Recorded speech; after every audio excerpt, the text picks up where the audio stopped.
I'm about to take flight with these lashes. What's up, guys? Thanks for hanging out with me. I hope you guys are doing really well.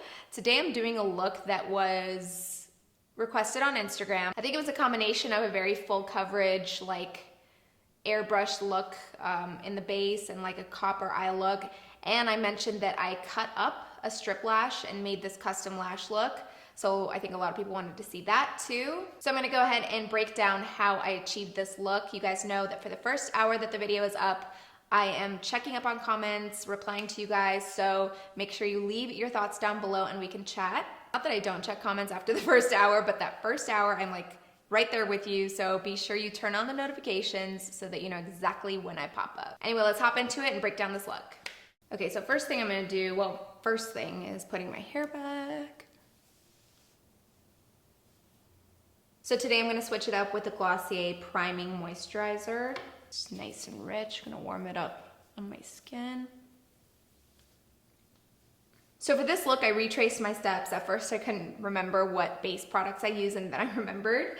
For the foundation, I'm using the Armani Luminous Silk.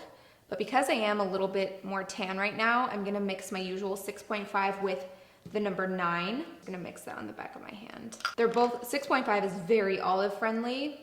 9 is pretty olive friendly too. It's just definitely deeper than the 6.5. So then with my beauty blender, just gonna go in and blend this out.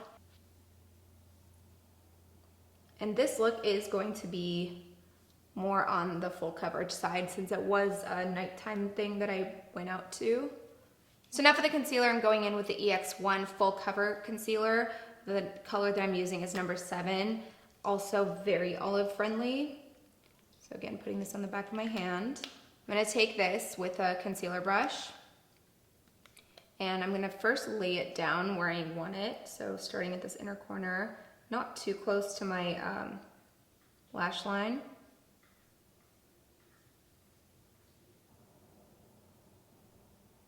Because once I start to blend, I'll blend it up toward the lash line. If I put it right at the lash line right now, it's gonna be like really intense, way too much product. And just a little bit in here, lighten up that center area. So that's pretty much as far as I wanna go with the concealer. So now I'm taking the pointy side of that beauty blender, sorry I had an itch, and just really carefully stippling that. So right after I say carefully, just stipple it up toward your lash line. I don't know why anyone listens to me. I'm always injuring myself. So again, the point of not putting it right up to your lash line is just so that it looks, even though it's full cover, we want it to be as natural as possible.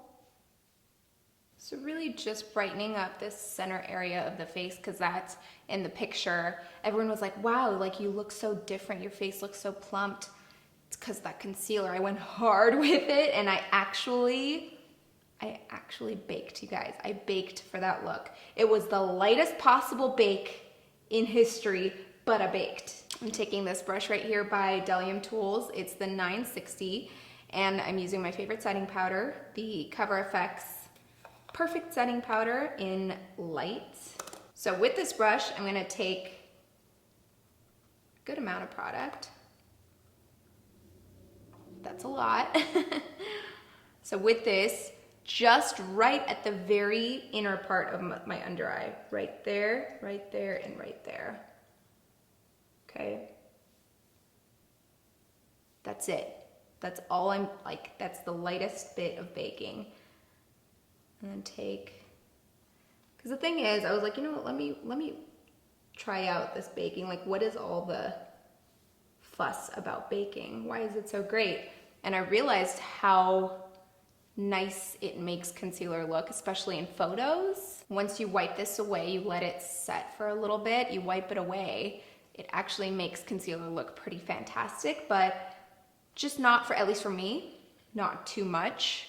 This is just enough to make it, to give it that effect, that really like just clean, bright under eye area. And I know sometimes people will like put the powder on, go on to other things and come back and wipe it off. Me, I just wait like a minute or two, and then I'll, with the same brush, just wipe it off. And now we're ready to wipe away.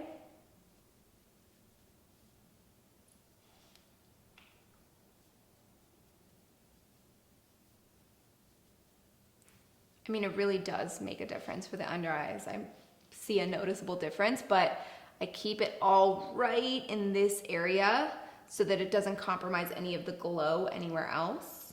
And then with whatever's left on the brush, just like there's hardly anything on it, just go to the other concealer areas. Look at me trying all kinds of new things, trying color, trying baking. Feeling pretty good about myself. All right, moving on to the blush. This is my current go-to powder blush duo. This is by Jouer. It's the Adore Blush Duo, and I usually just go into both. Like, I kind of mix it up. They're both really nice, flowery, neutral shades. And then I'm just gonna pat that in. All right, now actually using the same brush, because I just really love this brush. This is the Smashbox Buildable Cheek. I'm gonna go into my Matte Radiance Baked Bronzer by Mercier in Bronze 04. And this is gonna be my contour step. I'm not doing a cream contour for this look. We're just gonna bronze up.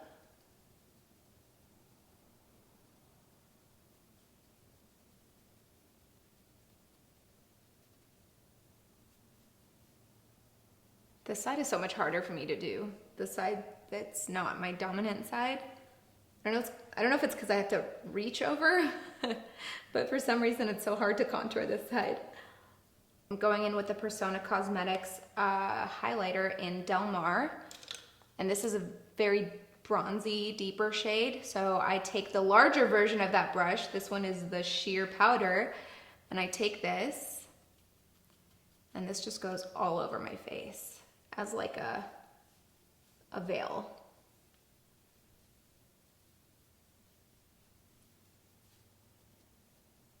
So this gives me both the highlight and the extra warmth.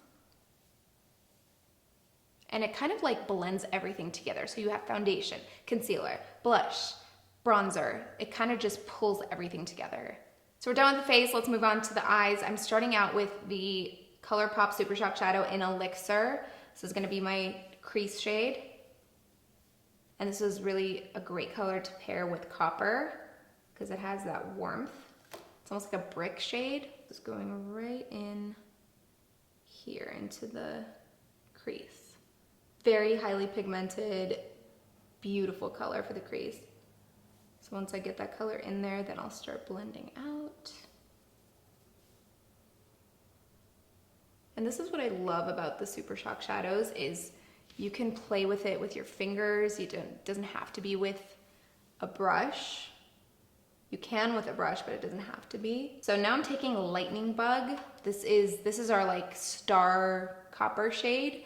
And this I'm just gonna apply with my fingers. I'm gonna take my middle finger here and grab some product. I'm gonna go right at the center of my lid and then work my way to the inner corner and the outer corner. Such a pretty shade.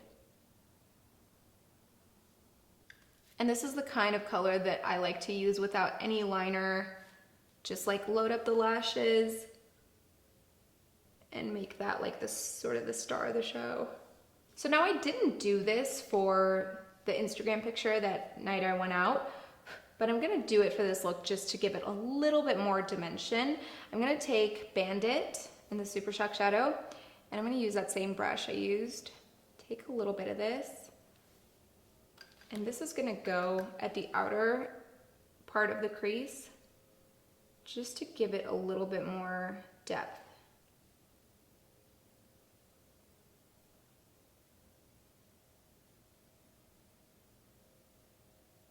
You could skip this step, it's not totally necessary, but it makes a little bit of a difference.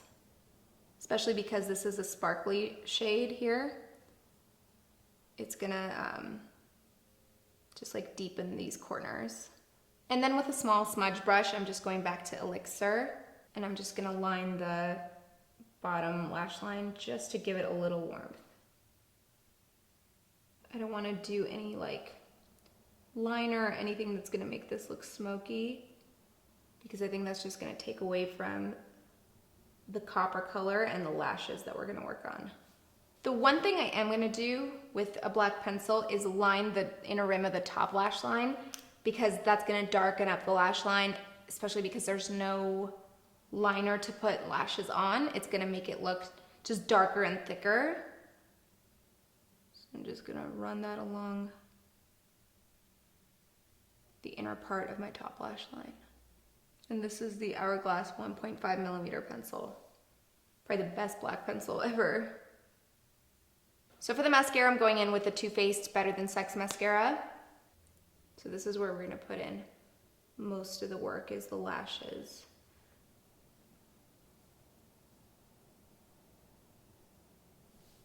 Okay, so for this, you're gonna need a few things. Obviously the lashes, it's very messy because I used it in a pack, but the Demi Wispies by Ardell, you can buy them in single sets too.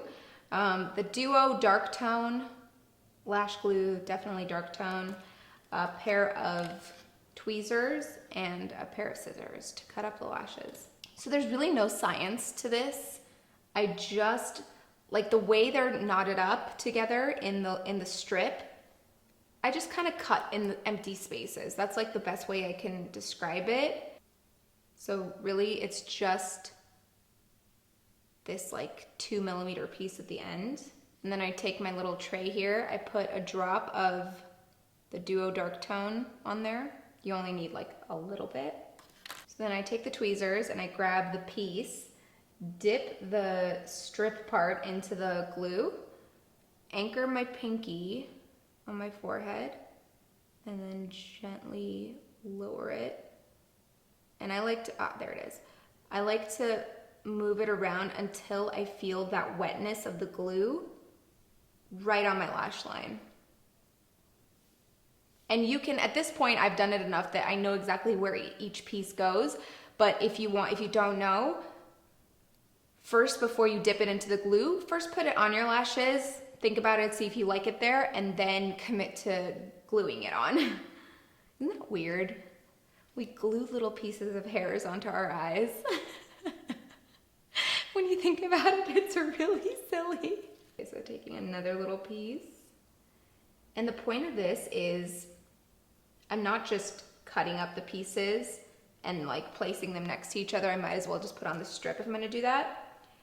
This allows me to layer them on top of each other, stagger them a little bit, put some space in between them. It just turns out to be a more custom look.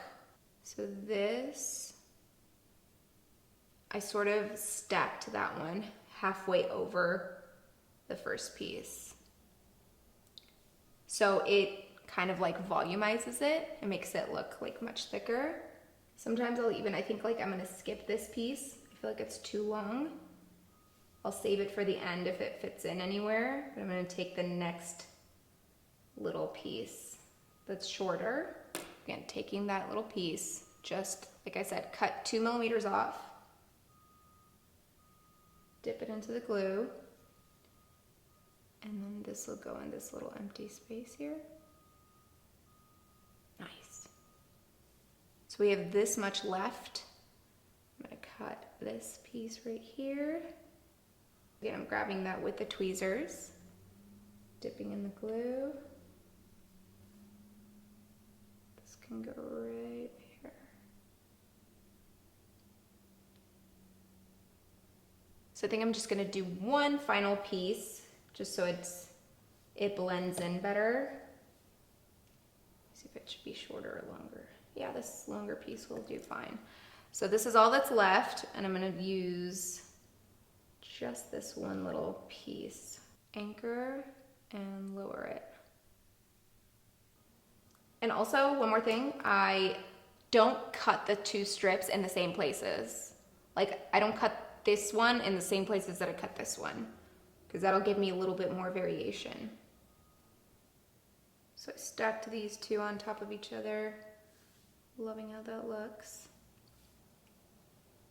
I'm actually gonna take this reject piece from the other side and use it. Why not? And you really wanna use the tiniest amount of glue possible. don't use very much, because once it lands, you want it to stick and not move. And again, don't forget to give them a little space here and there too. Okay, moving on to the brows, I'm using the Hourglass Arch Brow Volumizing Fiber Gel. I use the color Warm Brunette. Just gonna pump up these brows a little bit. And finally for the lips, I'm gonna take the Lip Cheat by Charlotte Tilbury in Iconic Nude. And I'm actually gonna fill all of my lips. And that's it for this look. Like I said, it was highly requested on Instagram. A lot of people wanted to see the copper eye look, but they also wanted to see how I cut up the lash, the strip lash to make this custom lash look. Did you like it? I hope you did. You know I'm always taking requests, so if there's anything else that you want to see, leave that down below as well. I love you, thank you for watching, and I'll see you in my next video.